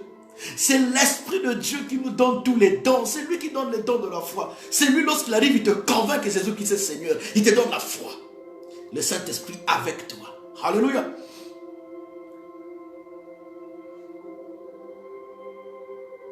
C'est quand le Saint-Esprit est avec nous, il nous accorde ce qu'on appelle la régénération. Il nous régénère. Il nous renouvelle dans notre esprit. Tite chapitre 3, le verset 5 nous dit, il nous a sauvés, non pas parce que nous aurions fait des œuvres de justice, mais en vertu de sa propre miséricorde, par le bain, il dit par le bain, hein, par le bain de la régénération et du renouveau du Saint-Esprit. Il parle du bain. Et n'oubliez pas que tout à l'heure, lorsqu'on a lu dans Ézéchiel chapitre 47, on parle de nager. On parle de nager. C'est pourquoi lorsque nous partons nous baigner à la piscine, le baignade à la piscine, comment ça se passe? On nage. Ou à la plage, on nage. C'est par le bain de l'esprit. Alléluia. C'est lui qui nous conduit. C'est lui qui nous convainc et qui nous conduit après rentrer dans nager. Mais il faudrait qu'il soit d'abord avec toi avant de te conduire dans cette dimension. 1 Pierre chapitre 1, le verset 3 nous dit, béni soit le Dieu et Père de notre Seigneur Jésus-Christ, qui, selon sa grande miséricorde, nous a régénérés par la résurrection de Jésus-Christ entre les morts pour une espérance vivante. Le Saint-Esprit, les apôtres avaient le Saint-Esprit avec eux. Mais avant que Jésus ne puisse mourir, ils n'avaient pas encore le Saint-Esprit en eux. Alléluia. C'est quand Jésus est ressuscité qu'ils ont eu le Saint-Esprit en eux quand il a soufflé sur eux. Amen. Donc ça, c'était le premier aspect dans le cycle de la relation avec le Saint-Esprit. Un premier aspect, c'est la conviction. Est-ce que tu as toujours les convictions que Dieu est avec toi? Est-ce que tu as perdu la foi ou tu as gardé cette foi, bien-aimé? Est-ce que tu penses que le même Dieu qui agit hier peut encore agir aujourd'hui? Beaucoup de gens ont eu la foi au départ dans leur jeunesse, mais plus l'âge avance, le mariage te fait perdre la foi parce que tu te dis que là j'ai en train d'avancer, je ne suis pas encore marié. Là j'ai en train d'avancer, je n'ai pas encore construit une maison au pays, je n'ai pas encore acheté une parcelle. Là j'ai en train d'avancer. En fait, dans le cycle de croissance, de relation avec le Saint-Esprit, Dieu est en train de te dire, quand tu manques la foi, tu manques la conviction de la justice, tu manques la conviction du jugement de Dieu, tu manques de foi, c'est que dans ce domaine-là, sache que l'eau est encore le cheville. Il faudrait que tu t'arranges que l'eau monte pour qu'il y ait un équilibre dans ta vie. Ça, c'est le Saint-Esprit avec toi. C'est pourquoi quand tu sens que tu es en train de perdre la foi parce qu'il y a des situations de la vie, va vite dire, Seigneur, de la même manière que tu étais avec les disciples, ils n'ont pas pu chasser le démon. Pourtant, tu étais là avec eux. Il a fallu que toi, tu viennes pour que tu chasses le démon. Seigneur, là où je suis là, je n'arrive pas. Toi, viens pour que tu te manifestes. Saint-Esprit, manifeste-toi. C'est le Saint-Esprit avec moi qui sont en train de demander. Avec toi, avec nous, avec vous. Que vous demandez pour dire, viens vite. Pourquoi? Redonne-moi cette conviction. Que je monte encore dans ma conviction et dans ma foi. Donc ça, c'est le premier niveau. Est-ce qu'il y a des domaines dans ta vie dont tu étais convaincu que Dieu était avec toi, aujourd'hui tu n'es plus convaincu? Est-ce qu'il y a des domaines de ta vie où tu avais la paix, aujourd'hui tu n'as plus la paix? Est-ce qu'il y a des domaines de ta vie que hier tu n'avais aucune inquiétude, tu avais l'assurance, mais aujourd'hui tu manques d'assurance? Alors là, sache qu'il y a eu des fuites. L'eau en train de baisser dans ta bassine. L'eau en train de baisser dans ton bassin. Il faudrait que tu fasses quoi? Va vite voir l'Esprit de Dieu. Demande vite afin qu'il soit avec et qu'il grandisse. Est-ce qu'il y a des domaines de ta vie que tu n'as plus la foi? Est-ce qu'il y a des domaines de ta vie que tu n'as plus l'assurance? Sache que tu es en train de reprendre le cycle de vie dans la relation avec le Saint-Esprit de Dieu. Dans ce cycle de vie, certainement qu'il y avait beaucoup d'eau, mais l'eau a baissé. Il faudrait que tu rentres dans la deuxième phase.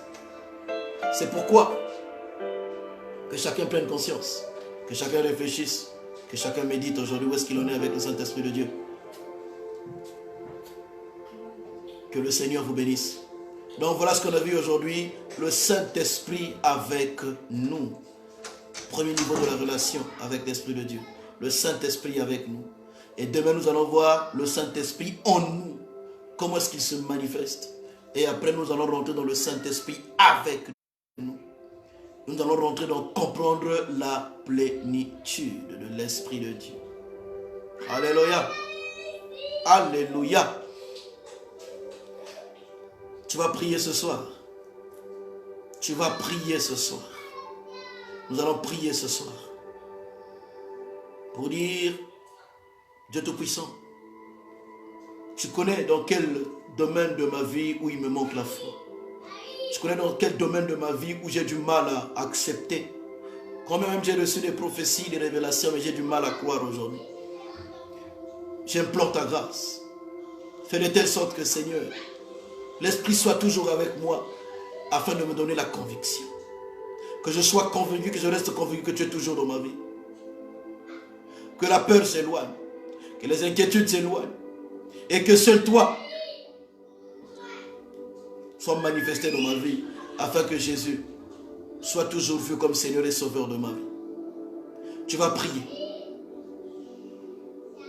S'il arrive un moment où tu vas peut-être attrister le Saint-Esprit, s'il arrive un moment où tu vas peut-être attrister le Saint-Esprit par ta manière de penser, ta manière de faire, ta manière d'agir, ce soir nous allons prier pour dire, Seigneur, nous voulons nous repentir. Je veux me repentir. S'il arrivait que dans certains domaines de ma vie, Seigneur, je n'ai pas eu la conviction. Je n'étais plus convaincu de la justice. Je n'étais plus convaincu que tu pouvais faire quelque chose dans ma vie à cause de mon âge, à cause de la réalité de la famille, à cause de la réalité d'aujourd'hui, pas de boulot, pas de ceci. Si je n'étais plus convaincu, Seigneur, je viens me repentir ce soir. Tu vas dire, Seigneur, je veux revenir à ton cœur. Tu vas prier pour revenir au cœur de Dieu. Tu vas prier pour revenir au cœur de Dieu ce soir. Comme nous avons dit dans notre programme, Actes chapitre 19. Actes chapitre 19 à partir du verset 17 au verset 19.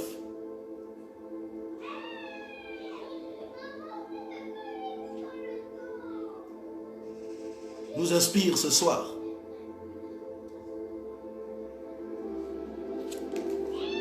Et nous allons prier.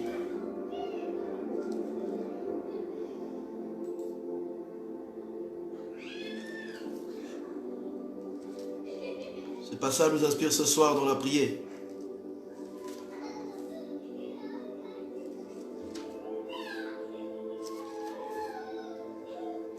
Nous allons prier pour revenir au cœur de Dieu s'il y a certains domaines dans ta vie où tu as perdu la conviction.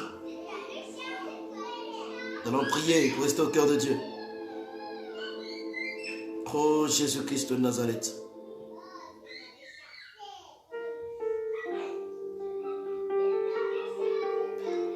La Bible déclare, ce fut connu de tous les Juifs et de tous les Grecs qui demeuraient à Éphèse. Et la crainte s'empara d'eux tous, et le nom du Seigneur Jésus était glorifié. Plusieurs de ceux qui avaient cru venaient confesser et déclarer ce qu'ils avaient fait.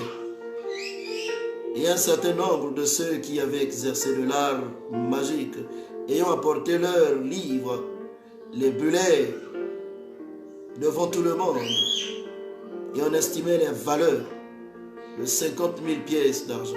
C'est ainsi que la parole du Seigneur croissait en puissance et en force. Quand la parole du Seigneur croît en puissance et en force, Dieu nous convainc. La Bible ici nous montre comment est-ce que ces gens-là ont été convaincus par le péché. Comment est-ce que les gens ont accepté, ont reconnu qu'ils étaient loin de Dieu parce que la conviction était rentrée dans leur cœur. Nous aussi, quand le Saint-Esprit est avec nous, je vous dis, le Saint-Esprit nous convainc du péché. Il nous convainc de nos faiblesses. Il nous convainc de nos manquements. Il nous convainc de la justice. Nous ne pouvons pas dire de Dieu que nous ne sommes pas pécheurs parce que nous faisons de Dieu un menteur. Mais nous disons que par la grâce de Dieu, il nous a sauvés et il nous a gardés. C'est pourquoi nous allons prier. Tu vas prier avec moi, toi qui es en train de suivre. Toi qui es en train d'écouter. Pour dire, Seigneur, là où je n'ai pas la conviction, mais tu veux que j'ai la conviction, donne la conviction. Là où, Père de gloire, Seigneur, je dois pourtant t'écouter. Mais je ne t'ai pas écouté, donne la conviction. Je me réponds, Seigneur, si j'ai eu à faire des choses que toi tu n'as pas voulu. J'ai eu à dire des choses que toi tu n'as pas voulu. Au lieu de parler, je me suis tué. Au lieu de me taire, j'ai parlé. Au lieu d'agir, j'étais resté sans action. Au lieu de rester calme et sans action, j'ai agi. Là où il fallait que je reste. Là où il fallait que j'attende. Là où il fallait que je t'écoute. Ce soir, tu vas dire, Seigneur, je me réponds pour cela. Tu vas dire, ce soir, je me réponds pour cela. Tu vas dire, ce soir, je me réponds pour cela. Tu vas dire, ce soir, je me réponds pour cela. Tu vas dire, ce soir, Seigneur, je me réponds pour cela. Saint-Esprit, reste avec moi. Là où je n'ai pas été convaincu, Seigneur, s'il te plaît. Là où tu m'as parlé, je n'ai pas saisi. Là où tu m'as parlé, j'ai douté. Parce que j'ai ignoré que tu étais avec moi. C'est pourquoi ce jour, Seigneur, convainc-nous de la justice. Convainc-nous de ce qui est juste même pour notre propre vie. Il arrive que nous fassions des justes même plus que toi. Il arrive que lorsque nous réfléchissons, lorsque nous méditons nos vies, sans le savoir, nous te traitons d'injuste parce que nous trouvons que ce qui se passe dans notre vie n'est pas normal. Mais lorsque nous sommes convaincus, Seigneur, tu nous parles, tu nous enseignes. Saint-Esprit, mets-y les convictions dans nos cœurs. Mets-y les convictions ce soir, Seigneur. Nous ne voulons plus passer à côté de ce dont tu attends que nous puissions faire, mais nous voulons faire ce que toi, tu veux que nous puissions faire, Seigneur. Oui, Père, nous voulons, Seigneur, le dire, revenir à ton cœur. Nous voulons nous humilier aujourd'hui. 2 Chroniques, chapitre 30, le verset 11. Me dit ceci. Cependant, quelques hommes d'Azer et de Manassé et de Zébulon s'humilièrent et vinrent à Jérusalem. Oh, Jesus. Jésus a dit aux disciples, restez à Jérusalem. Le lieu du réveil, l'adresse du réveil. Nous aussi, Père, nous voulons aller à l'adresse du réveil. Nous voulons ce soir, Seigneur, nous humilier pour rentrer dans la saison du réveil, dans la saison de la plénitude, au nom de Jésus. Seigneur, nous voulons nous humilier ce soir. C'est pourquoi, Père, nous voulons te demander pardon pour nous, mais aussi pardon. Pardon, là où nous avons attristé le Saint-Esprit.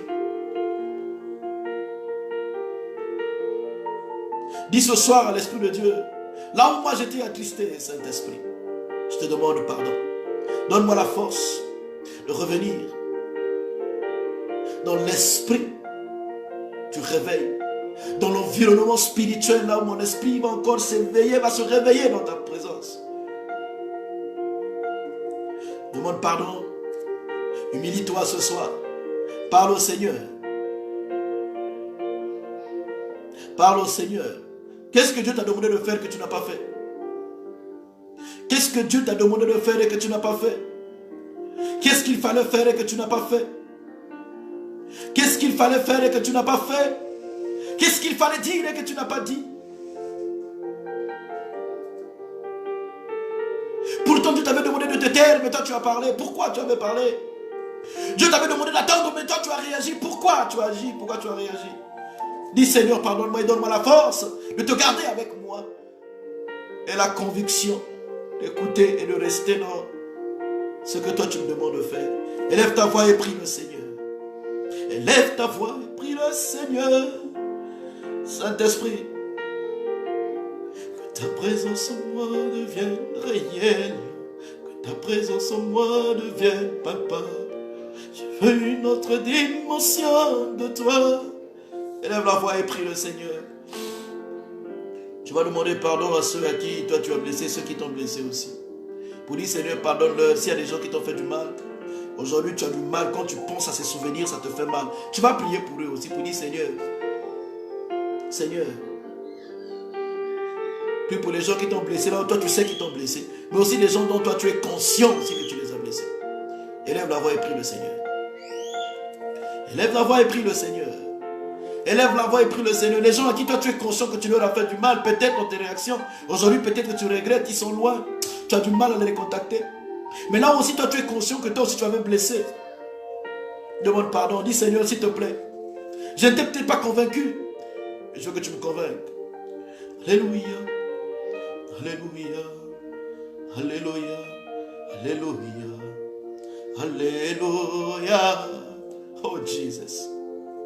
Ce soir, Père, là où je ne t'ai pas convaincu, Seigneur, il faut que je sois convaincu. Je demande pardon. J'ai eu à faire du mal. Là où j'ai fait du mal. Là où j'ai été blessé, mais j'ai du mal à oublier. Comme même les personnes m'ont demandé pardon, mais j'ai du mal à oublier, Seigneur. S'il te plaît, mets les convictions dans mon cœur, Seigneur. Je ne veux pas dans ce domaine de ma vie rester au niveau de là où je vis, mais je veux que ça grandisse, ça grandisse et ça grandisse.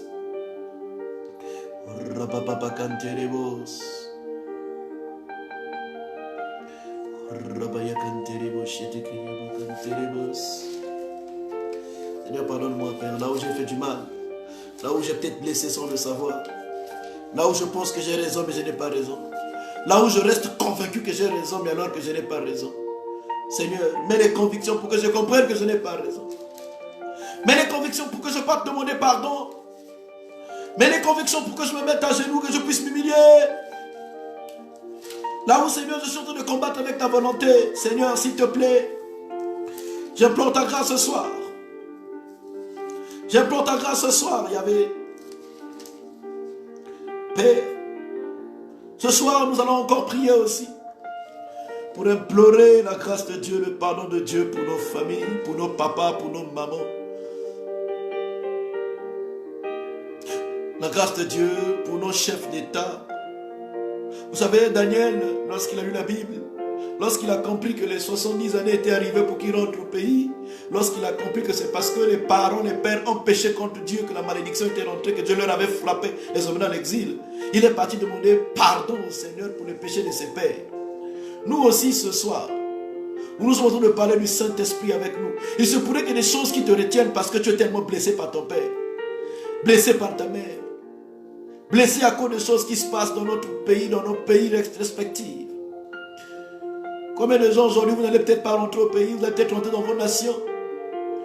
Mais à cause des situations de nos pays, nous avons du mal, les uns à rentrer, à repartir. Même les autres, vous qui êtes peut-être déjà même aujourd'hui au pays, qui nous suivez là, vous êtes. Mais il y a tellement de moments difficiles que nos autorités dans nos nations, ce qu'ils font, blesse nos cœurs. Ce qu'ils font, leur manière de gérer nos pays, gérer nos économies, nous font mal. Et ça nous pousse à pécher. Ça nous pousse à éloigner le Saint-Esprit de nous. Ça efface des convictions dans nos cœurs. Ce soir, on va demander pardon pour nos pays, pour nos pères, pour nos familles. 2 Chroniques, chapitre 7, le verset 14, nous dit une chose. Si mon peuple sur qui est invoqué mon nom s'humilie, prie et cherche ma face. Et s'il se détourne de ses mauvaises voies, je l'exaucerai des cieux et je lui pardonnerai son péché et je guérirai son pays. Prie pour que Dieu guérisse la Côte d'Ivoire. Prie pour que Dieu guérisse Congo RDC. Prie pour que Dieu guérisse le Madagascar.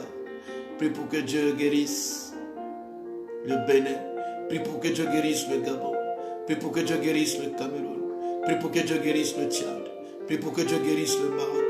Prie pour que Dieu guérisse le Sénégal. Prie pour que Dieu guérisse la Chine.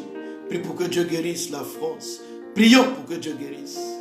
Prions pour que Dieu guérisse nos nations. Pour que Dieu guérisse la Guinée.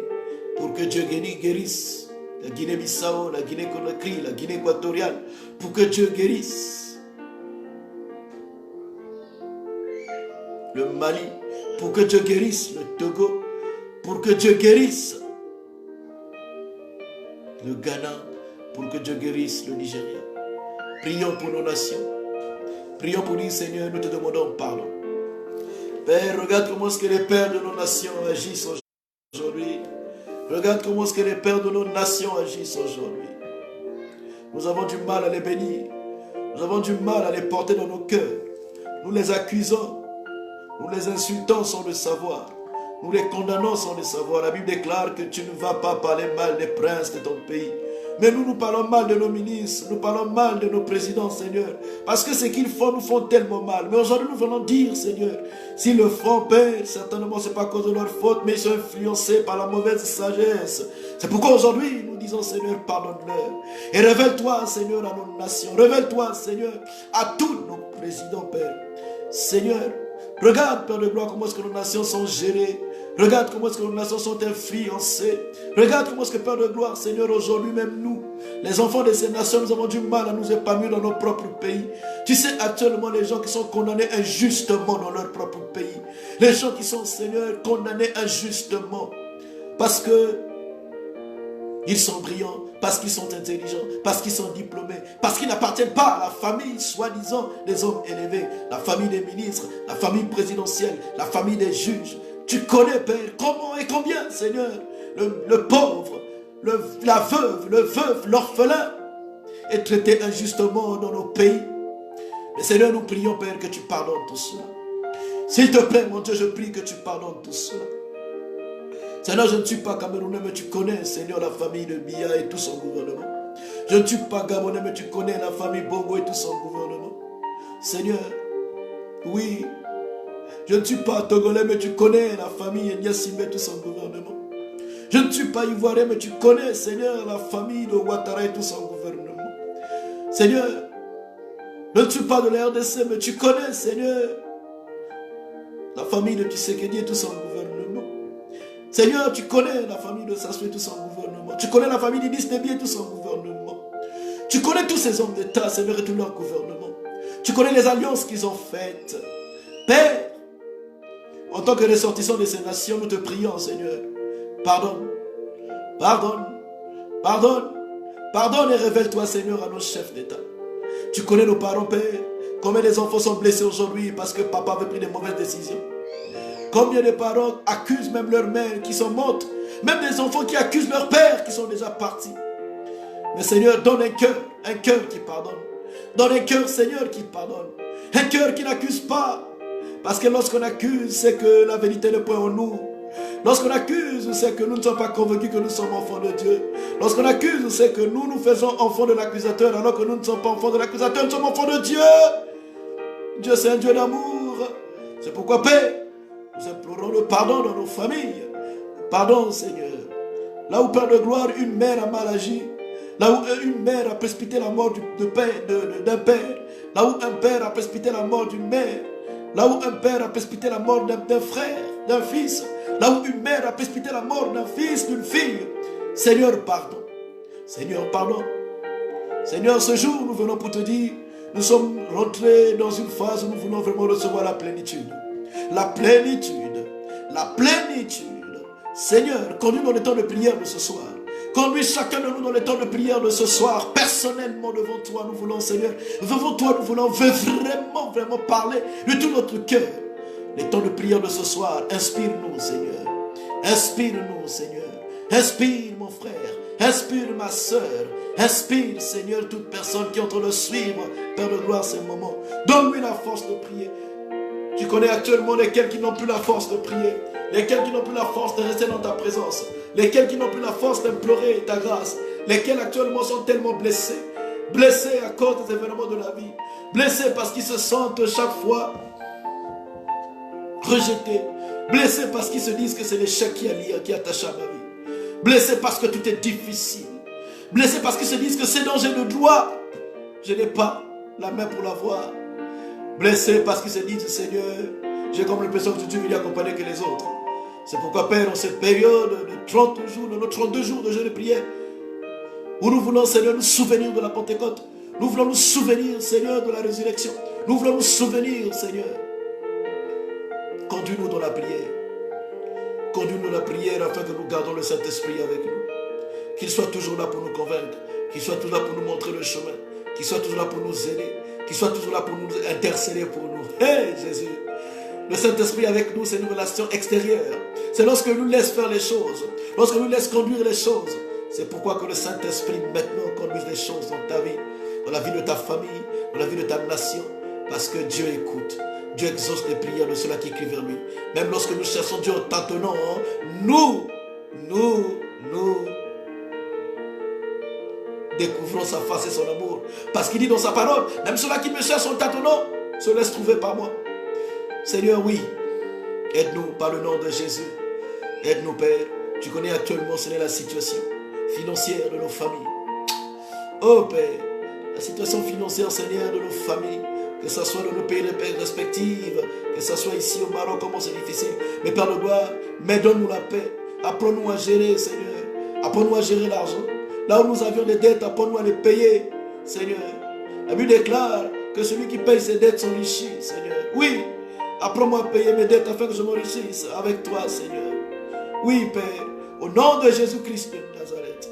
Seigneur, apprends-nous, Père de gloire, à t'honorer avec notre argent, avec nos finances. Beaucoup de frustrations viennent parce qu'il manque de finances. Parce qu'on travaille, Seigneur, on travaille, on sème, on ne récolte pas, Père. Accorde-nous, Seigneur, cette fidélité, Seigneur, dans les dîmes et dans les offrandes. Accorde-nous, Seigneur, cette fidélité, Seigneur, à donner et à porter. Accorde-nous cette fidélité, Seigneur, oh, dans ta présence. Accorde-nous cette fidélité, Seigneur, dans tout ce que nous faisons, Père. Que dans nos finances, tu sois celui-là qui va prendre la première place. Oui, Seigneur, surtout en ces temps, Seigneur, difficiles. Accorde-nous la grâce. Accorde-nous la grâce d'honorer ta parole. Saint-Esprit, sois toujours avec nous pour nous convaincre. Sois toujours avec nous pour nous conduire. Sois toujours avec nous pour nous montrer le chemin. Sois toujours avec nous, Père de gloire, Seigneur, pour nous convaincre de la justice. Convaincre du jugement. Saint-Esprit, sois glorifié ce soir. Au nom de Jésus. Au nom de Jésus. I love you, Jesus. We love you, Jesus. Si tu pries en langue, commence à prier en langue là où tu te trouves. Commence à prier en langue là où tu te trouves. Commence à prier en langue là où tu te trouves. Prie en esprit, monte en esprit là où tu te trouves. Que ta présence en moi devienne réelle. Je veux une autre dimension de toi. La dimension Yahvé. Que ta présence en moi devienne réelle. Que ta présence en moi devienne palpable. Je veux une autre dimension de toi. Père, nous implorons ta grâce. La dimension du toucher, la dimension de gloire, la dimension de la plénitude. Seigneur, merci. Par le nom de Jésus, nous disons tous Amen. Je vous dis Shalom, Shalom. Que le Seigneur vous bénisse. J'espère que ce soir, le Seigneur a encore permis que nous soyons boostés, a permis que nous recevons la révélation de sa parole. Toi qui viens d'arriver en retard, tu peux encore écouter ce partage. Nous avons commencé à parler de la plénitude de l'Esprit de Dieu. Aujourd'hui, nous avons parlé du Saint-Esprit avec nous. Dans le cycle de notre marche avec Christ, avec le Saint-Esprit, nous avons 3 dimensions qui se répètent toujours. Aujourd'hui, on a touché le premier. La première dimension, le premier pas, le premier niveau, le Saint-Esprit avec nous. Que le Saint-Esprit soit avec toi. Que cette nuit soit une nuit de révélation. Une nuit où tu vas avoir des songes, des visions et des visitations. Que le Seigneur te bénisse. Demeurez bénis. Que Dieu te bénisse. Julie, que Dieu te bénisse. Sephora, que Dieu te bénisse. Ancien Emmanuel, que Dieu te bénisse. Que Dieu vous bénisse tous. Flagina, que Dieu te bénisse. Pour tout ce qui est en ligne, que le Seigneur vous bénisse. Et je prie que cette nuit soit pour nous tous. Pour vous et pour moi aussi. Une nuit de révélation. Une nuit de visitation. Que le Saint-Esprit te visite. Qu'il te conduise dans les profondeurs de la révélation par rapport à ta vie. Par rapport à ta famille. Oh Jesus. Que Dieu te bénisse, Rod, Samuel. C'est pas pour rien que tu t'appelles Samuel, Rod. C'est pas pour rien. Que le Seigneur te bénisse. Et que cette nuit soit une nuit de révélation. En passant ces temps de confinement, en sortant de ces confinements, que ta vie puisse changer, que ton travail puisse changer, que tout puisse changer, ta relation avec ta femme puisse changer, que tu puisses honorer Dieu, que tout puisse changer. Oh Jesus. Là où ton téléphone devait être appelé, mais c'était fermé qu'on ne t'appelle plus. Sache-le qu'en sortant de ce temps, lorsque nous allons sortir du confinement, ton téléphone va commencer à sonner. Même là où tu avais oublié. Là où on te devait, là où tu avais déposé les CV, ton téléphone va sonner. Parce que c'est un temps de justice dans lequel tu vas rentrer. Que le Seigneur te bénisse. Que Dieu bénisse toutes nos familles. Shalom, shalom. On se retrouve demain à la même heure, 19h par là. Aujourd'hui, on a commencé un peu plus tard à cause de l'environnement technique. On se retrouve demain. God bless you. Que Dieu vous bénisse. On se dit à demain. N'oubliez pas les temps de prière de ce soir. Si vous n'avez pas le programme, envoyez-moi les messages. Je vais vous envoyer les programmes. Que Dieu vous bénisse. Alléluia.